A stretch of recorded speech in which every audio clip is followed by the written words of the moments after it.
کرم ہے اللہ کی بہتر حکمت تھی کہ رسول اللہ صلی اللہ علیہ وسلم کا جو مزار ہے وہ پاکستان میں موجود نہیں ہے یا بریلویوں کے ہاتھ میں موجود نہیں ہے، تو پھر جو چیز اندر ہو رہی ہے ان بابوں کے ساتھ وہی چیز ہوتی ہے۔ رسول اللہ صلی اللہ علیہ وسلم کے مزار کے پاس عورتیں بیٹھی ہوتی ہیں اور روز اونچی اونچی آوازیں چیخیں آ رہی ہوتی ہیں، بنتے مانگی ہوتی ہے۔ آپ ایسی جگہ دکھاتے ہیں جس کے بارے میں مشہور ہے کہ یہاں پہ جس کے بال نہ آتے ہیں وہاں پہ سر رگڑے، استغفر اللہ۔ جگہ رگڑ ہے۔ اچھا یہ آپ دیکھ لیں ابھی کتنا بڑا دربار ہے بہاوالدین زکریا کا، اور بارے میں آپ دیکھ نہیں سکتے۔ ویسے میں میری بھی ابھی ریسنٹلی 10 دن پہلے شادی ہوئی ہے، واللہ میں نے کوئی انگوٹھی نہیں باندھی، میں نے کوئی یہاں پہ نہیں سونی کے اللہ معاملہ میں ڈالتے ہیں ایسی چیزوں پر۔ آپ یہ دیکھیں کہ ہم نے کوئی شاپر نہیں باندھا، ہم نے تو بھائی مسائل کیا کہ رشتہ بھیجا، رشتہ لکھ گیا اور رشتہ ہو بھی گیا، کوئی دھاگا نہیں باندھا۔ پٹروں میں ہمارے بھائی کو یہ کراماتی چادر بنائی گئی ہے، جیسے ان کو بنائی ہمیں بتا لیں ہم لوگ کیا کرتے ہیں پہننی انہیں بنائی تو آگے جانے کا پھر پکڑ پہ پتر پیسے دے کے جاؤ، تو پھر حضرت صاحب سے انہوں نے 100 روپیہ لیا اور پھر اور اندر۔ السلام علیکم ورحمۃ اللہ، یہ ہم آئے ہیں جی آج ملتان میں، اور بہاوالدین زکریا کا یہ مزار ہے۔ ویسے تو میں مزار میں بہت کم جاتا ہوں لیکن زیارات کے لیے میں جاتا رہتا ہوں۔ یہ ہم گاڑی اندر لے آئے ہیں، یہ ہمارے علی بھائی کی مہربانی ہے، ان کی گاڑی کو روکتا کوئی نہیں ویسے، اس لیے ہم اندر لے آئے ہیں گاڑی۔ تو اب دیکھتے ہیں یہاں پہ حضرت صاحب نے کچھ چیزیں سنائی ہیں کہ بھائی یہاں پہ بدعت اور شرک کی نشانیاں کو کھلی ملیں گی، تو انشاءاللہ دیکھتے ہیں اور کسی کی اصلاح بھی کرتے ہیں، شاید ہماری کوئی بات سن لیں۔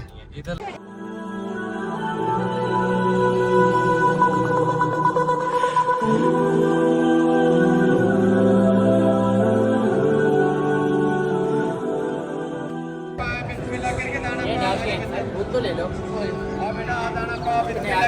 ڈال کے جاتے ہیں گوشت کا درس ہے۔ بسم اللہ کر کے دانا پاؤ، آجا بچوں بسم اللہ کرو۔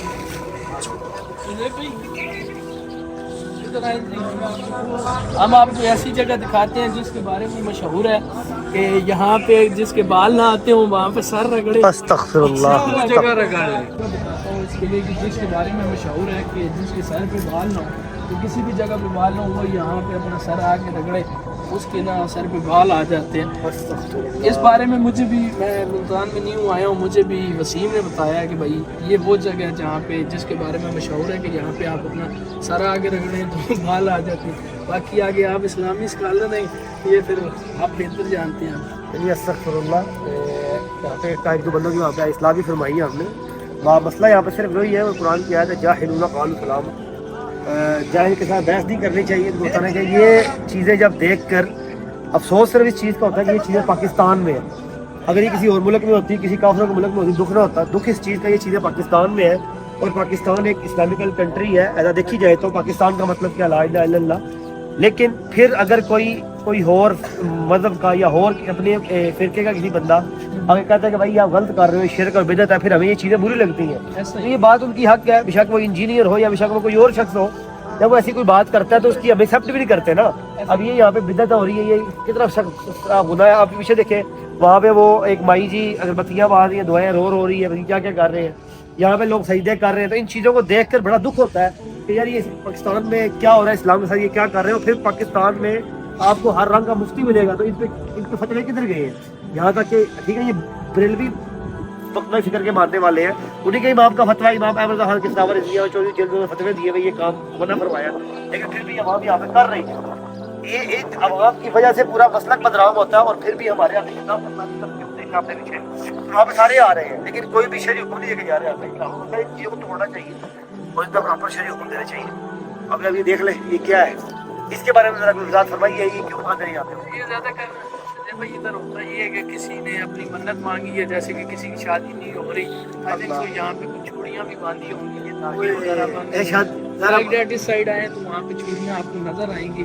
یہ اس سائڈ ہے دھاگے لگے ہوئے ہیں۔ یہ یہاں پہ دیکھیں، یہ مطلب کہ لوگوں نے منت مانگی ہوتی ہے، پھر وہ یہاں پہ آ کے کسی نے یہ چوڑی لگی ہوئی ہے، یہ اس سائڈ پہ دکھائے اگر آپ کا کیمرہ مین، یہ چوڑی لگی ہوئی ہے، لائک کسی کی شادی نہیں ہو رہی، یہ انگوٹھی تک بات ہے یہاں، یہ بھی شادی کے لیے۔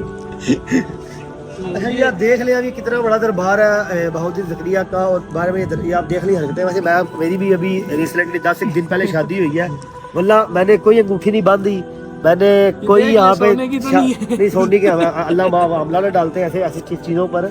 آپ یہ دیکھیں کہ ہم نے کوئی شاپر نہیں باندھا، ہم نے تو بھائی مسائل کیا کہ رشتہ بھیجا، رشتہ لکھ گیا اور رشتہ ہو بھی گیا، کوئی دھاگا نہیں باندھنا پڑا، ہمیں ساڈا بھی ہو گیا۔ کہ وہ جب اچھا اب میں یہاں پہ کوئی مہینے پہلے آتا بات تھا میرا رشتہ ہوتا میں کہتا ہماری اکی سے جڑ جاتی میں دھاگا بنیا سی تیرا رشتہ انج بھی ہو جانا ہے جیدا ہونا ہے ہو ہی جانا ہے رشتہ گھر تسی پتہ لگا نہیں ہے بال اللہ معاف کرے تسی کوئی شرک تھوڑا کوئی بندہ رہ گیا اچھا پھر ہم کہتے ہیں کہ اب یہ چیزیں کر کے ہم شرک کی طرف نہیں جا رہے لیکن کوئی یہ پتا کہ آپ ڈائریکٹ ان سے مانگ رہے ہو عقیدت ان کی طرف پھر نماز میں آپ کہتے ہیں ایاک نعبد و ایاک نستعین ٹھیک ہے تو پھر جب کوئی انجینئر یا پھر کوئی اور شخصیت اس چیز کو غلط کہتی ہے تو آپ اس کو بھی نہیں مانتے آپ کہتے ہو یار نہیں پھر اگر کوئی شخص کہہ رہا ہے کہ بھائی بابے تو شاید کو نہیں پھر مننے پڑے کہ یار جب یہ آپ کام کرتے بابوں کو بدنام ہم کروا رہے ہیں کوئی شخصیت بابوں کو بدنام نہیں کرتی جب آپ نے اتنے بڑے اس شخصیت کے دربار پہ آپ نے یہ کام کیا ہے تو لوگ تو باتیں کریں گے اللہ ان کو ہدایت دے ہماری دعا ہے ہم انشاءاللہ وزٹ کرنے آئے ہوئے ہیں میں پھر بتا دوں لوگ کہیں کہ شہزیب بھائی درباروں پہ آئے ہیں تو شہزیب بھائی کا درباروں کے حوالے سے کیا عقیدہ ہے بھائی ہمارا عقیدہ وہی ہے کہ قرآن کیا ہے ایاک نعبد و ایاک نستعین ہاں وسیلے کی ہم قائل ہیں یا ایھا الذین آمنوا اتقوا اللہ وابتغوا الیہ الوسیلہ ہم جب دعا مانگتے ہیں ہم کہتے ہیں یا اللہ تیرے نیک بندے تھے ان کے وسیلے سے ہماری دعا قبول فرما رسول اللہ کے وسیلے سے ہماری دعا قبول فرما ڈائریکٹ ہمارا کوئی عقیدہ نہیں نہ میرا ہے میں اپنی بات کر رہا ہوں میں اپنی الفاظ کا خود ذمہ دار ہوں باقی جہاں پہ یا وہاں پہ جائیں لگی ہوئی ہے انہیں کرنے دیں ہم تو جن کی اصلاح فرما سکتے ہیں ہم فرماتے رہیں گے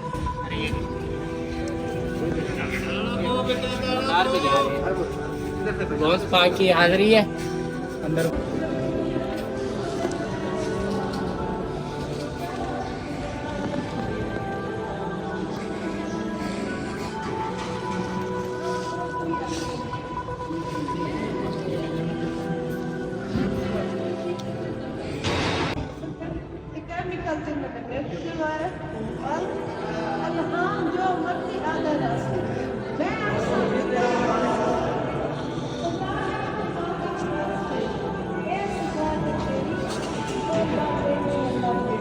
جی جیسے کہ آپ دیکھ سکتے ہیں میں بول نہیں رہا بیچ میں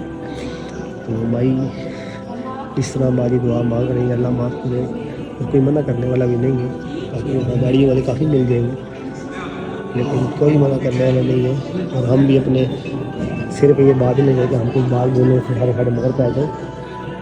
تو ہم ان چیزوں سے منع فرماتے ہیں کہ جیسے وہ اچھا جی ایک چیز بھی آپ سے شیئر کرنی تھی درباروں کے اندر قسم سے صرف اور صرف چندے کا ہی کام رہ گیا ہے انٹری کی ہم نے انہوں نے ہمیں پھول پکڑائے ہم نے پھول نہیں لیے تو ہم ان چیزوں کے خلاف ہی اسٹارٹنگ سے الحمدللہ ہم نے پھول نہیں لیے تو اندر انٹرو میں ہمارے بھائی کو یہ کراماتی چادر پہنائی گئی ہے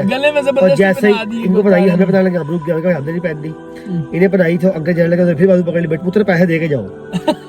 تو پھر حضرت صاحب سے ادھر 100 روپیہ دیا ہے اور پھر اور اندر گئے ہیں تو ایک بندہ گلے بیٹھا ہوا ڈور بجائی جا رہا ہے دربار کے بالکل باہر مطلب یہ دربار قبر ہے اور قبر کے بالکل ساتھ بیٹھا ہوا اور گلا ہوتا ہے اس میں ڈول مار دیا کہ ہمیں پیسے دو تو ہم نے نہیں دیا اور آگے گئے تو حضرت صاحب کو جب ادھر پیسے دے دیے واپسی حضرت صاحب کہتے ہیں چادر اتارو ہم نے کہا سر ہم نے چادر عقیدت میں نہیں لی ہم نے چادر پیسوں کی لی ہے یہ 100 روپے ہم واپس نہیں کریں گے ہماری کراماتی چادر ہے یہ استغفر اللہ دیکھو کتنا بڑا فراڈ ہے کہ یہ 10 روپے کی چادر 100 روپے کی سیٹ پر ہے تو یہ 100 روپے گاڑی صاف کرنے کے رکھے آپ دیکھو یہ کتنا جاہلانہ کام ہے درباروں کے اندر صرف پیسہ اور واللہ اگر یہ چندے ختم ہو جائیں اور عوام آنا بند ہو جائے تو یہاں کون آئے گا کوئی بھی نہیں آئے گا بات سیدھی ہے جیسا کہ آپ نے وہ کلپ دیکھا ہی ہے کہ اندر مائی قبر کو پکڑ کے جیسے رو رہی تھی اور منتیں منادیں مانگ رہی تھی ویسے یہ چیزیں دیکھنے کے بعد اللہ کا کرم و فضل ہے ہم پر اور میں کہہ رہا ہوں کہ کروڑوں کرم ہے اللہ کی بہتر حکمت تھی کہ رسول اللہ صلی اللہ علیہ وسلم کا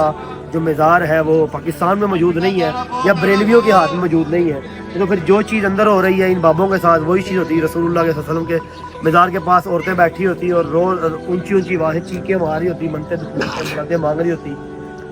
لوگ بیٹھے ہوتے ہیں یہاں پہ عرس بھی ہو رہے ہوتے ہیں ہر سالانہ عرس رسول اللہ صلی اللہ علیہ وسلم کے نام پر جیسے میلاد مصطفیٰ آج کل ڈھک لگا کے منایا جاتا ہے جو جاہلانہ کام ہو رہے ہوتے ہیں تو یہ اللہ کی حکمت تھی کہ اللہ تعالیٰ نے رسول اللہ علیہ وسلم کو ایک اہل حدیثوں کے ہاتھ میں رکھا ہے جب یہ اگر یہ بریلویوں کے ہاتھ میں حکومت ہوتی تو میں کہہ رہا ہوں اس ٹائم وہاں پہ عرس بھی ہو رہے ہوتے ہیں 12 ربیع الاول کے ڈھول بھی بج رہے ہوتے ہیں تو اللہ ان جاہل چیزوں سے ہمارا عقیدہ بچائے ہمیں محفوظ فرمائے قسم سے بہت دکھ ہوتا ہے یہ چیزیں دیکھ کر تو اللہ بس ہمارا ایمان محفوظ رکھے ہماری یہ دعا ہے وما علینا الا البلاغ